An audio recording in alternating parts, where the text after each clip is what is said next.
Hello everyone, welcome to another video of ETP. Today we will know sources of working capital. कार्यशील पूंजी के स्रोत क्या क्या है, हम आज इसके बारे में जानते हैं। कार्यशील पूंजी के स्रोत कुछ इस तरह से है, जिसमें पहला है loans from commercial banks. Small scale industries can avail loans from commercial banks with or without security. This method does not require any legal formalities except assets mortgage. Loans can be paid in lump sum or in parts. Short-term loans can get on personal security of the directors and call as clean advance. Bank finance can be made available for small-scale industries at concessional rate of interest. This is a time-consuming process. Loans सबसे पहला स्रोत है commercial bank से loan लेना. यहाँ पे loan जब लेने जा रहे हैं तो बहुत अधिक लीगल फॉर्मेलिटीज की जरूरत नहीं होती है, बस कुछ फिक्स्ड एसेट्स को मॉर्गेज करना पड़ता है, उनको वहां बैंक में रखना पड़ता है. एंड कुछ लोन्स और जो लोन्स है वो थोड़े थोड़े करके बीच बीच में पार्ट बाय पार्ट भी लिया जा सकता है और एक साथ भी लिया जा सकता है. एंड कई बार तो पर्सनल लोन्स मिल जाते हैं डायरेक्टर्स के सिक्योरिटी पे. इस तरह से बहुत अलग अलग तरह के जो कि बहुत आसान होते हैं, अलग अलग तरह से बैंक से लोन्स मिलते हैं जो कि बहुत इजीली अवेलेबल है एंड कुछ प्रोसेस से ये आराम से मिल जाते हैं. द ओनली थिंग इज कि बैंक्स में इंटरेस्ट का रेट इनको उसी के अकॉर्डिंगली फाइनेंशियल इंस्टीट्यूशन से भी बैंक में फाइनेंस बैंक वाले इनको फाइनेंस कर देते हैं. तो पहला पॉइंट है कि वर्किंग कैपिटल का पहला स्रोत है कमर्शियल बैंक से लोन लेना. एक ये ऑप्शन है. दूसरा स्रोत है public deposits. It is simple and easy for companies to raise funds by inviting shareholders, employees, general public by depositing savings. Public deposits can be invited by giving more interest than banks. However, such funds can be raised up to maximum of 25% of paid up capital and free reserves. एक दूसरा रास्ता होता है public deposits, जनता से निक्षेप. यहाँ पे क्या करते हैं कंपनीज के लिए आसान होता है, अपने शेयर होल्डर्स को, एम्प्लॉयज को और जनरल पब्लिक को डिपॉजिट्स के लिए सेविंग्स का स्कीम्स बताते हैं, जिसमें ये बैंक्स के इंटरेस्ट से अधिक इंटरेस्ट देने का वादा करके पब्लिक से डिपॉजिट्स को कलेक्ट कर सकते हैं. लेकिन यहाँ पे इनकी कंडीशन एक ये होती है कि ये उतना ही फंड रेज कर सके. 25% इनका जो कैपिटल है उसमें उसका 25% खाली ये रेज कर सकते हैं. पेड अप कैपिटल का 25% खाली डिपॉजिट्स के नाम पर रेज कर सकते हैं, उससे अधिक रेज नहीं कर सकते हैं. थर्ड है ट्रेड क्रेडिट. तीसरा पॉइंट है व्यापार शाखा, ट्रेड क्रेडिट जिसे कहते हैं. Buying of raw materials and other goods by companies on credit basis from suppliers and outstanding amount payable to suppliers by company is termed as trade credit. This is generally for short duration of 3 to 6 months. Availability of this credit depends on volume of business and buyer reputation, its financial status, degree of market competition, etc. दूसरा होता है trade credit करना, जिसे व्यापार credit भी शाखा भी कहते हैं. यहाँ पे क्या करते हैं कि जो रॉ मटेरियल है वो कंपनीज क्रेडिट पे लेके आती है सप्लायर से, और वो बाद में उसको पेमेंट करने की बात करके सप्लायर से पेमेंट पूरा बिना किए सामान पहले ले आते हैं एंड उसके बाद प्रोडक्शन के बाद धीरे धीरे वो अपने पेमेंट्स को करते रहते हैं, जिसे हम ट्रेड जो उधार पे जो सामान लाते हैं, रॉ मटेरियल लेके आते हैं, इसे हम ट्रेड क्रेडिट कहते हैं. उनके अपने टर्म्स कंडीशंस होते हैं, उनके अकॉर्डिंगली उसको फॉलो करते हुए ये क्रेडिट लेके आ सकते हैं. लेकिन इस तरह का ट्रेड क्रेडिट का टाइम जो होता है वो सिर्फ 3 से 6 महीने के अंदर में उनको रीपे करना होता है. इतना, और ये सब डिपेंड करता है मार्केट की अवेलेबिलिटी पे, उसके ऑर्गेनाइजेशन कितना बड़ा है या छोटा है उस पर डिपेंड करता है कि कितना अमाउंट मिलेगा, एंड कंपटीशन क्या है, उसकी फाइनेंशियल कंडीशन क्या है बिजनेस की, इन सब के आधार पर ही ये क्रेडिट मिलता है. नेक्स्ट है factoring. This is a financial service designed to help firms in managing book debts and receivables. The book debts and receivables are assigned to a bank called factor and cash is released in advance. This type of availing short time capital is called factoring. ये banks के साथ में एक assignment ऐसा book debts करके बना होता है, रिसीवेबल करके बना होता है, जहां बैंक से ये एडवांस में कैश लेके आते हैं, जिसे फैक्टर कहते हैं, एंड वो बहुत थोड़े समय के लिए कैपिटल के अंदर में उसको इन्वेस्ट करके फिर उसको रीपे करते हैं, जो बहुत कम टाइम के लिए होता है, इसीलिए इसे फैक्टरिंग भी कहा जाता है। ये इस तरह का लोन्स आपको बैंक से ऑर्गेनाइजेशंस को या एंटरप्रेन्योर्स को मिलते हैं। अगला स्रोत है discounting bills of exchange. When goods are sold, bills of exchange are drawn for acceptance. Written writer of bill, instead of holding the bill till the date, prefers to discount them with banks on payment of charge called discount. The rate of interest or two charges is prescribed by RBI from time to time. This method is widely used by companies to raise short-term finances. कभी कभी companies क्या करती है, जब इनका trading हो जाता है, पेमेंट का जो गुड्स बिक जाने के बाद में उसका पेमेंट बहुत बाद में करने के बदले में बिल्स ऑफ एक्सचेंज को होल्ड करके उसके अकॉर्डिंगली जब डेट खत्म होगा उसके बाद पेमेंट नहीं करके कुछ अमाउंट डिस्काउंट करके ये पहले ही पे कर लेते हैं। इसे बिल्स ऑफ एक्सचेंज कहा जाता है। एंड इसका जो इंटरेस्ट होता है ये आरबीआई टाइम टू टाइम बताती रहती है। जो थोड़े कम समय के लिए अगर कंपनीज को फाइनेंस की जरूरत है तो इस तरह का फाइनेंस को वो अवेल कर सकते हैं। नेक्स्ट है bank overdraft and cash credit.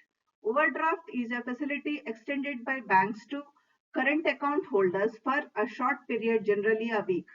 Account holder is allowed to draw amount up to a certain limit over the balance and interest is charged for the amount drawn. Cash credit is an arrangement where commercial banks allows to borrow money to specify limit known as cash credit limit. This is allowed over security. The money drawn can be repaid as and when possible and interest will be charged for the amount drawn. The rate of interest is generally higher than bank interests. Banks में overdraft की भी एक facility होती है, जहां उसके account में पैसे नहीं होने के बावजूद कुछ परसेंटेज तक कुछ वक्त के लिए उनको अधिक अमाउंट दिया जाता है। उनके अकाउंट में पैसे नहीं होते फिर भी उनको अवेल करने के लिए अपॉर्चुनिटी दी जाती है। इस तरह के सिचुएशन में बैंक के इंटरेस्ट से इनका इंटरेस्ट कुछ अधिक होता है और जो एक्स्ट्रा अमाउंट इन लोगों ने ड्रॉ किया होता है एंटरप्रेन्योर्स ने, उसके ऊपर इनको इंटरेस्ट पे करना होता है। ये अधिकतर एक हफ्ते के लिए होता है कि हफ्ते का ओवरड्राफ्ट है, इसके बाद में they have to repay the amount. इस तरह से भी बैंक ओवरड्राफ्ट के जरिए भी काफी सारे एंटरप्रेन्योर्स कुछ समय के लिए वर्किंग कैपिटल कैश का लिक्विड कैश का इंतजाम कर सकते हैं। अगला पॉइंट है advance from customers. One way of raising fund is for short-term requirement is of raising funds from own customers, like advances at the time of car booking, a flat, etc. This has become increasingly popular source because the companies do not pay any interest on advances from their customers. If any company pays interest, it is nominal rate. एक और तरीका है funds को raise करने का, वो है advance from customers, जो कि कस्टमर से ही वो लोग एडवांस के तौर पे ले लेते हैं। जो अधिकतर हम देखते हैं फ्लैट्स की जब बुकिंग कर रहे हैं तो पहले ही एडवांस में पेमेंट कर दिया जाता है कुछ अमाउंट। उसी तरह से कार बुकिंग होती है, कुछ बुकिंग्स बड़े बड़े इस तरह की जो चीजों का खरीदारी होती है उसमें कंपनीज क्या करती है कि एडवांस बुकिंग करवाती है। एंड इस एडवांस बुकिंग के टाइम पे जो पहले से कस्टमर्स ने उनको पेमेंट किया है उन पैसों का फंड को वो इस्तेमाल करते हैं अपने वर्किंग कैपिटल के तौर पर। लेकिन कस्टमर्स को इसके लिए कोई इंटरेस्ट नहीं दिया जाता और अगर किसी ऑर्गेनाइजेशंस में दिया भी जाता है तो बहुत कम होता है, जो एंटरप्रेन्योर के लिए बहुत फायदेमंद होता है। इस तरह से भी अमाउंट को इस तरह से भी फंड को रेज किया जा सकता है। नेक्स्ट है accrual accounts. Generally, there is time gap when an income is earned and amount received or expenditure becomes due, and actual paid salaries, wages, taxes due at the end of the month and will be paid in first week of next month. Outstanding salaries, wages will help company expenses for a week in meeting the working capitals. कभी कभी companies क्या करती है कि accrual accounts, जिसको हम accrual accounts कहते हैं, एक गैप होता है income earned and amount received और एक्सपेंडिचर ड्यू करने में। जैसे सैलरीज पे करना है, वेजेस पे करने हैं, टैक्सेस पे करने हैं, तो एक महीने का खत्म होने के बाद अगले मंथ के फर्स्ट वीक में उसे पे किया जाता है। तो अगले मंथ के जो एक वीक का जो टाइम मिलता है, इस एक वीक में वो उस अमाउंट को अपने वर्किंग कैपिटल के तौर पे इस्तेमाल कर सकते हैं। सैलरीज अगर अगले महीने के एक हफ्ते में देना, अगले महीने के पहले हफ्ते में देना है, तो इस महीने के एंड में अगर कुछ वर्किंग कैपिटल की जरूरत है तो उस अमाउंट को ये यूज कर सकते हैं। उसी तरह से टैक्सेस अगर नेक्स्ट मंथ देने हैं, सैलरीज नेक्स्ट मंथ देने हैं, तो मंथ के लास्ट में जब इंतजाम किया हुआ है तो वो फंड को वर्किंग कैपिटल के तौर पे इस्तेमाल किया जा सकता है। This is known as accrual account. तो इस तरह से अलग अलग तरीकों से वर्किंग कैपिटल का स्रोत बनाया जाता है एंड अलग अलग तरीके से वर्किंग कैपिटल का इंतजाम किया जाता है। So next will come to the differences between fixed and working capital. Fixed capital और वर्किंग कैपिटल में अंतर क्या है, ये हम देखते हैं। जिसमें पहला पॉइंट है, fixed capital assets are long term, durable and can be used repeatedly for longer period. Working capital refers to assets that are acquired and used in operation for short term. Fixed capital में assets में जो सामान खरीदे जाते हैं वो बहुत लंबे टाइम तक चलते हैं और वो उसको बार बार इस्तेमाल किया जा सकता है काफी सालों के लिए। इस तरह की जो भी इन्वेस्टमेंट्स होती है, जो एसेट्स खरीदे जाते हैं, उसे फिक्स्ड कैपिटल कहा जाता है। लेकिन वर्किंग कैपिटल में जो चीजें, जो एसेट्स ली जाती है, उसको इमीडिएटली यूज किया जाता है एंड उसका ऑपरेशन का जो टाइम होता है बहुत शॉर्ट होता है। बहुत कम दिनों के लिए ही उसका इस्तेमाल होता है और कम दिनों के बाद उसका यूज खत्म हो जाता है। This is known as working capital.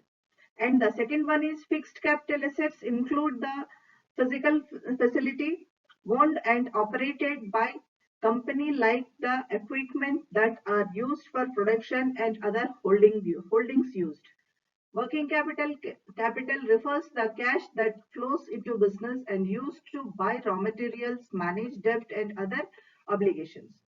Fixed Capitals के जो एसेट्स होते हैं वो फिजिकली दिखते हैं, जिनको वो ओनर अपना बना के रखता है एंड उसकी कंपनी के रिक्वायरमेंट के अकॉर्डिंग उसका यूज होता है प्रोडक्शन करने के लिए, और उसको हमेशा वो एक दिखने वाली वस्तु होती है। लेकिन वर्किंग कैपिटल क्या है, रोजमर्रा के खर्चों को इस्तेमाल, बिजनेस में जो रोजमर्रा के खर्चे होते हैं उनके इस्तेमाल के लिए किया जाता है, जो दिखता नहीं है। एंड वो अधिकतर रॉ मटेरियल खरीदने में या रोज के जो कुछ छोटे छोटे पेमेंट्स बाकी है उसको उन पेमेंट्स को करने के लिए, इस तरह की चीजों के लिए वर्किंग कैपिटल का इस्तेमाल किया जाता है। थर्ड पॉइंट है, fixed capital is durable, use producer goods which are used in production. Working capital is single-use producer goods like raw materials, fertilizers, fuels, etc. Working capital जो है लंबी चलने वाला सामान को खरीदाता है, जिससे कि प्रोडक्शन का काम होता रहता है, काफी दिनों तक ये चलता रहता है। लेकिन वर्किंग कैपिटल एक ही बार में इस्तेमाल करने वाला सामान खरीदाता है। इससे वर्किंग कैपिटल में जो चीजें यूज की जाती है या जिन चीजों का इस्तेमाल होता है वो एक ही बार के लिए होता है, जैसे कि रॉ मटेरियल है, फर्टिलाइजर्स है, फ्यूल है, इस तरह की जो भी चीजें खरीदी जाती है वो एक बार इस्तेमाल करके वो खत्म हो जाती है, उसके बाद फिर से इस्तेमाल करने के लिए उसे फिर से खरीदना पड़ता है। बट फिक्स्ड कैपिटल से जो सामान खरीदे जाते हैं, जैसे मशीनरी खरीदते हैं, लैंड एंड बिल्डिंग बनाते हैं, तो ये रिपीटेडली यूज होती रहती है। प्रोडक्शन के लिए जो मशीनरी लगाएंगे वो प्रोडक्शन में इस्तेमाल होगा और प्रोडक्शन कंटिन्यूअस चलता रहता है। तो यहाँ फिक्स्ड कैपिटल में जो भी चीजें खरीदी जाती है ये निरंतर चलने वाले, काफी लंबे समय तक, इससे जो फिक्स्ड कैपिटल से जो भी सामान आते हैं वो काफी लंबे वक्त तक चलते रहते हैं। So these are the differences. यहाँ हमारा चैप्टर 10 खत्म होता है। From next video we will go to our next chapter. Thank you girls.